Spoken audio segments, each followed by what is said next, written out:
Anti-gun politicians sometimes say, I'm for the Second Amendment. I would never take away Americans' right to hunt. But the Second Amendment isn't about hunting.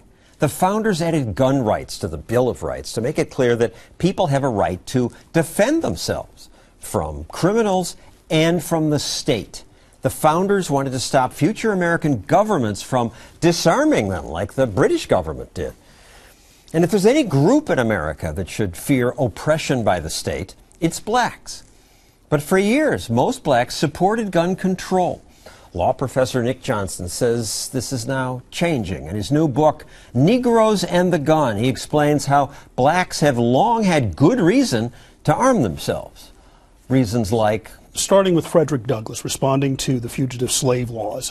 His quip was, a good revolver is the best response to a slave catcher. You get to the end of the 19th century, Ida B. Wells, the Winchester rifle deserves a place of honor in every black home. And what she was talking about were actual averted instances of lynching by black communities with people armed, sometimes with Winchesters, sometimes with other guns. You draw a distinction, private violence versus state violence.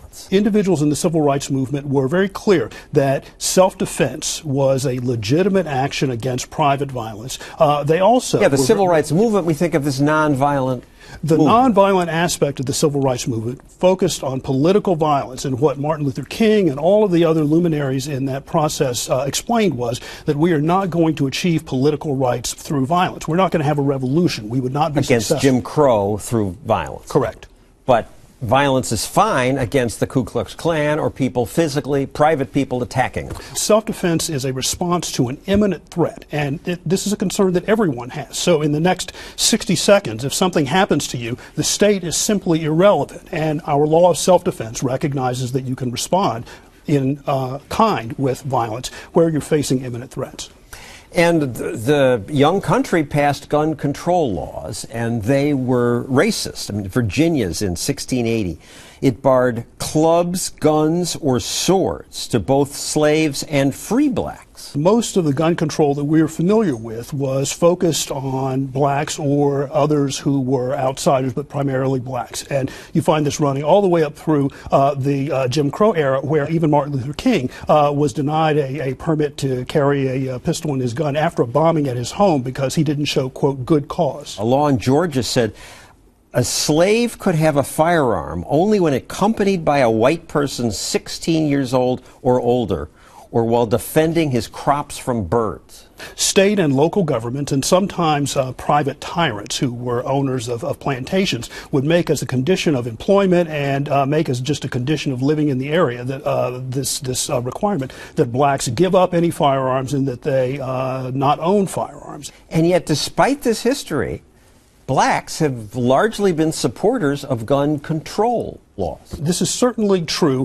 for the black political class. And it is also accurate to say that blacks overwhelmingly support the Democratic Party. But when you look at the polling, blacks now by 54% favor concealed carry. And this is a new phenomenon. It's been changing constantly. It has been changing, but there has always been a difference between the commitment of the black political class to gun control versus the people at the grassroots. The NAACP sued gun makers because they were oversupplying guns to black people. Jesse Jackson was arrested protesting guns. The first black mayor of Atlanta moved to ban the sale and possession of all handguns. In its early stages, the NAACP cut its organizational teeth on defending blacks who were engaged in armed self-defense against mobs and against state violence. And one of the most notable cases is the instance of Dr. Ocean Sweet.